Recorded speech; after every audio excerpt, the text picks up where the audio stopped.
Hello, and welcome back to another segment of Let's Talk. Again, this is host John May, sitting in trying to bring some new good information about what's going on in our county, what's going on in our community. This morning I'm sitting here with Principal Hart, and I'm sitting here with Jim Kearns. And the reason I have these two guys sitting here is because there are some it's an upcoming program that's coming up. But before I talk about that program, I wanted to just talk about, we're here at the Alternative Center for Education, and I'm sitting in the midst of a garden. So I want to let our principal tell us, this looks like a new project here, and it takes many hands to do it. So welcome back with us again. Thank you, sir. Thank you, Mr. Kern, for being here as well. Yeah, we're in the middle of a raised garden.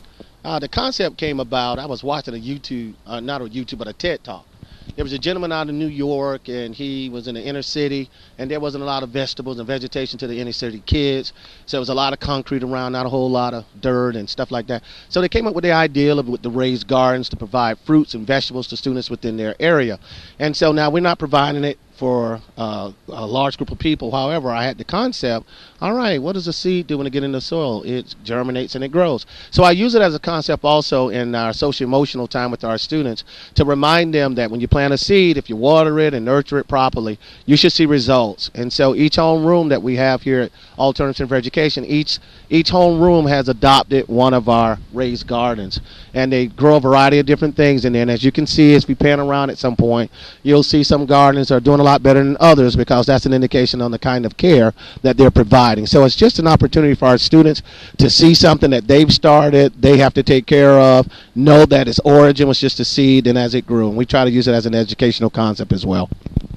Now, with that question, I want to ask you one more.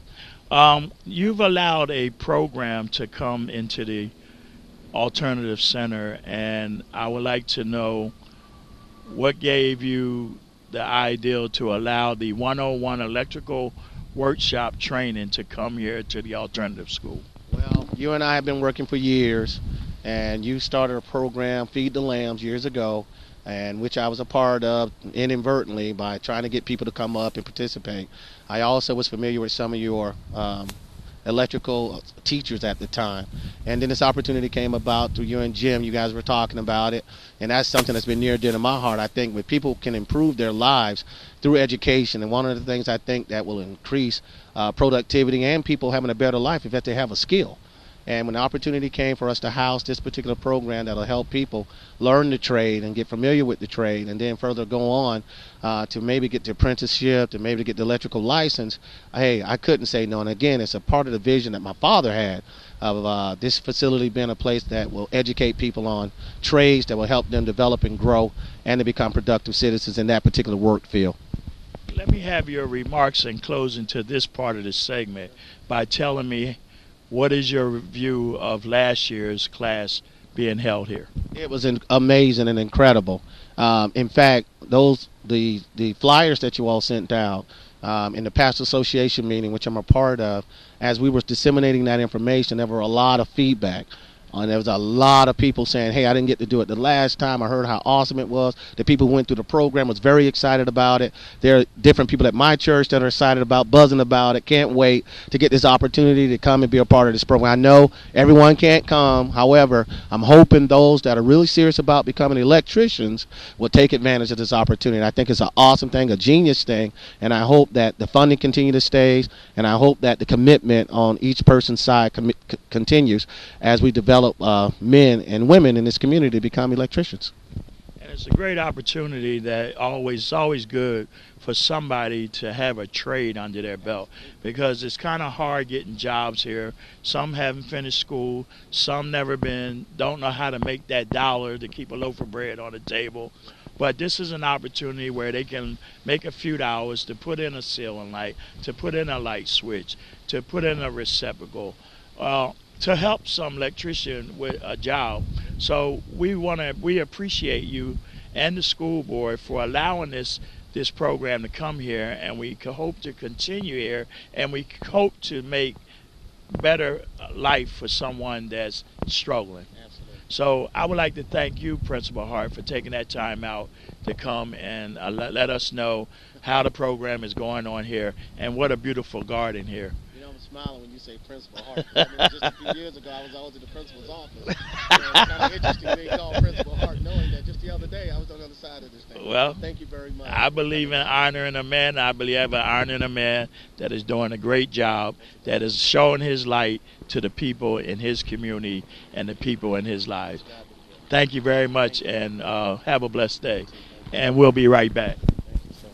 As the president of Feed the Lambs Enrichment Program, I would like to thank all those in Indian River County that reach out to support Feed the Lambs, support with the children, support with the adults. You know, we're only here to reach out and help. We have a tutoring program that's going on right now, and it will end in May.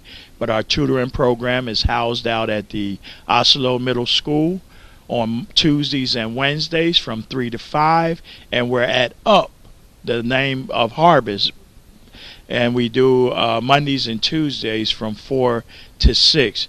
You still have time to get in and try to improve them grades so that you can pass to the next grade for this year. And also we have a upcoming summer camp that's going to start the second week in June. That's right, a summer camp, 7 weeks, and the time has increased from 8 to 12 to 8 to 3. We're adding more hours on the summer camp this year so that some parents can feel comfortable about where their children is while they're at work. Also, we have our upcoming electrical workshop, and that's going to start on March the 11th. You can come out on March the 4th to sign up. And let me tell you something, it's free. But we need donations and to help run this program. So if there's someone out there watching this program now, you have heard about our tutoring program, you have heard about our summer camp, you have heard about our 101 electrical workshop, and we are not charging because of the difficulties of people not having the money. So we need all the donations that we can get in to run these programs. And believe you me, we use all the money that comes in for Feed the Lambs. We don't pay a lot of big salaries, although we do pay a love offering to someone for coming out to help, and they deserve much more than that. But we can only give what we take in, and so we need donations. So if you have a donation and you would like to send it to help out our tutoring program, to help out our summer camp, to help out our 101 electrical workshop, you send it to Feed the Lambs, 1615 18th Avenue Southwest, Vero Beach, Florida 32962. Again, 1615 18th Avenue Southwest, Vero Beach, Florida 32962. And if you have any questions, you can call John May at 501-2617. Again, 772-501-2617. And these programs are operating daily. If you have any questions about the 101 electrical workshop, you'll call Jim Kearns at 571-3605. Again, 571-3605. We are willing and able to reach out and help those that want to reach in and get help. And also, you know, a child or an adult doesn't care how much you know till they know how much you care. Feed the Lambs does care, and we are reaching out with love. With love and kindness can we draw you unto us. We just here to make a better community, a better county, and a better home. Because if the home gets together, then it can reach out and bring the community. One time they said a village would bring a community together. I don't know what happened to the village, but if everyone here that's running the organization will work together, we can bring that village back and we can bring our community. Hey, this is John May sitting in again for another host of Let's Talk. If you have any questions or you would like to be on the air, there's my number, 772-532-4304. I'm also open to your comments about this show called Let's Talk. With that, this is John May. He will see you next week. Be blessed.